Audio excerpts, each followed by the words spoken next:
Buenas noches, está conmigo Juan Pablo Castañón, presidente del Consejo Coordinador Empresarial. Muchas gracias por estar aquí. Encantado, muchas gracias por invitarme, Carlos. Bueno, el propósito inicial era que platicáramos, cosa que haremos, sobre el lío que se traen distintas agrupaciones, partidos, políticos, con el aeropuerto que México requiere, y seguramente algo que tuviera que ver con el acuerdo que se llegó con los Estados Unidos, con miras a que también se sume Canadá y se renueve el NAFTA o el TLC. Pero ayer en el Senado se propuso, y supongo que mañana, jueves, se discutirá la anexión, la suscripción por parte de México al Acuerdo 98 de la Organización Internacional del Trabajo.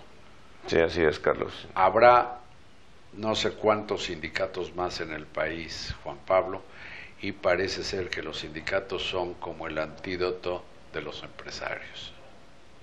Pues bueno, me atrevo a diferir desde el inicio del programa contigo. Nosotros necesitamos de los sindicatos, de sindicatos organizados, de un liderazgo sindical moderno que promueva en el diálogo social una responsabilidad social del empresario y una responsabilidad productiva del trabajador. Evidentemente el diálogo tiene que modernizarse y nosotros hemos estado apoyando los cambios constitucionales en materia de modernización, y la libertad sindical es importante, es necesaria que el trabajador tenga el derecho de elegir su propio sindicato.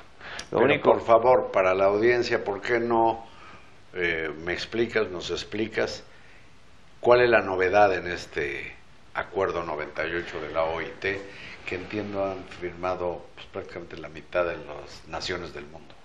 La novedad, si me permites, es que el Senado está poniendo a consideración del Pleno el día de mañana la ratificación del Convenio 98, saltándose otro convenio que tienen con la propia OIT, el 144, firmado en 1974-75 por México. Y eso obliga al gobierno mexicano a consultar a la representación de los trabajadores y de los empleadores cualquier cambio o firma de convenios con la OIT de parte de cualquier Estado. Es decir, están poniendo a consideración del Pleno la ratificación de un convenio, violando otro convenio porque no nos han consultado a nosotros. Y eso... Pero este convenio 98, entiendo, abriría la puerta para que en empresas donde hay más de, digamos, de 40 trabajadores, porque con 20 se puede hacer un sindicato, donde trabajen 3,000 empleados, puede haber, pues no sé, por cada 20 un sindicato. 150 sindicatos. Qué rápido sacaste la cuenta. Y eso te obliga como empresa a tener un diálogo con cada uno de los 150 sindicatos. Bueno, eso. Y eso, bueno, tiene que tener una reglamentación para que la empresa no distorsione la conversación con los trabajadores al tener tantas cabezas, tantas dirigencias, tantos sindicatos, sin que haya una reglamentación de cómo se puede dar ese diálogo. Por eso es necesario que la ratificación del Convenio 98 lleve una ley secundaria, ley en materia de reglamentación laboral, de cómo implementar la modernización que ya tenemos constitucionalmente. Y no la tenemos todavía. Nuestra solicitud respetuosa al Senado es de que espere su discusión y decisión sobre el Convenio 98 e incorpore este diálogo y consultas al sector productivo al mismo diálogo que tendremos para la ley secundaria que es necesaria aprobar, que incluso nos comprometimos en el acuerdo comercial. Y ya de la violación al acuerdo anterior, ¿qué número? ¿Con la OIT? 144. ¿De esa ya se olvida el sector empresarial? No, bueno, es que una violación a un convenio ya firmado arma un caso de la OIT en contra de México por el no cumplimiento de los convenios.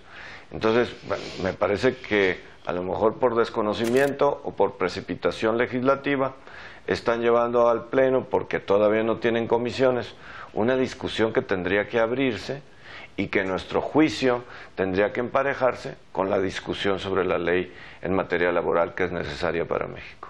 Y tendría que considerarse la opinión de los sindicatos, digamos, predominantes en las empresas, ¿no? Sí, el convenio 144 obliga al Estado mexicano a hacer una consulta efectiva a los representantes mayoritarios tanto de los empleadores como de los trabajadores. Pues yo no me imagino a mi socio minoritario, mi tocayo de apellido Slim Elú, teniendo que negociar en Telmex con otro sindicato que no sea el sindicato que conocemos, y se supone que tiene más de 100,000 trabajadores esa empresa. Sí, le das justo en el tema de preocupación, la pulverización de la representación sindical. Se va a pulverizar y eso significa múltiples cabezas de diálogo obrero-patronal. Si no hay un reglamento de cómo hacerlo, si no hay una predominancia de la mayoría, de tal forma de que pueda haber entonces un diálogo razonable entre empresa y trabajadores, puede haber un desorden como se ha presentado ya en Colombia, o en Costa Rica, o en Guatemala. ¿Problemas? Sí, serios problemas, porque esto va aparejado con la judicialización de la justicia laboral. Es decir, hacia dónde vamos. Vamos a desaparecer las juntas de conciliación y arbitraje y vamos a generar... Que pasan ya al Poder Judicial. Que pasa al Poder Judicial, entonces jueces van a determinar qué dice la Constitución y qué dice la ley, a qué tiene derecho tal grupo de trabajadores para constituir su sindicato o no, y bajo qué reglas pueden tener conversación con su propia empresa. Esos reglamentos es lo que tenemos que discutir. Sí, es inimaginable que pueda haber, digamos, una renovación contractual con un sindicato de 40 o 25 personas, con 20 se hace un sindicato, distinta y quizás más ventajosa que con el sindicato de mayoría. Pues es lo que está sucediendo en países como Colombia. Se negocia, la empresa negocia con el sindicato mayor, le da los beneficios al resto de los sindicatos, pero tiene que empezar a negociar con el segundo sindicato, dando los beneficios al resto de los sindicatos, y después con el tercero, luego con el cuarto y luego con el número 20, o el número de sindicatos que haya. Entonces, nosotros estamos de acuerdo con la libertad y los derechos de las personas, por supuesto. Libertad de asociación. Lo que hay que normar es qué hacer para poder tener orden en todo esto. Bueno, pues este asunto tendrá muy ocupados seguramente a sindicatos, a empresarios, a legisladores, pero refleja sí una cierta prisa por hacer lo que se supone que debe hacerse con estas mayorías legislativas, le dicen de la cuarta transformación, Juan Pablo. Pues yo creo que todos representan en el Senado y en la Cámara de Diputados a la sociedad. Si bien es cierto, una mayoría representa a la mayoría de la sociedad, también existe otra parte de la sociedad que debe de ser escuchada. Y dentro de ellos los empresarios. Por eso queremos el diálogo y el suficiente y amplio diálogo para que tengamos las mejores leyes que se puedan aplicar y que nos permitan continuar en paz, en tranquilidad y evidentemente en productividad, porque la productividad generará valor y generará mejores salarios.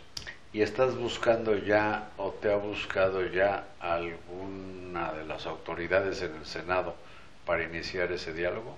Sí, bueno, el día de hoy estuve en el Senado, tuve la oportunidad de conversar con 6 legisladores. ¿Quiénes?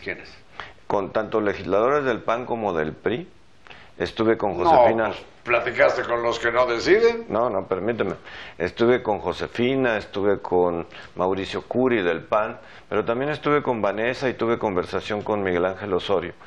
He estado con mensajes con Martí Batres, que es el presidente del Senado, para hacerle ver la violación al convenio 144 que se puede tener si lo ponen en el pleno mañana. ¿Has tenido respuesta? No he tenido respuesta aún. Quizás habría que hablar entonces con Ricardo Monreal, ¿no?, que preside la Junta de Coordinación Política del Senado. Sí, yo, y es el coordinador de todo el grupo parlamentario de Morena, también le puse un mensaje que cuáles eran los motivos de nuestra preocupación.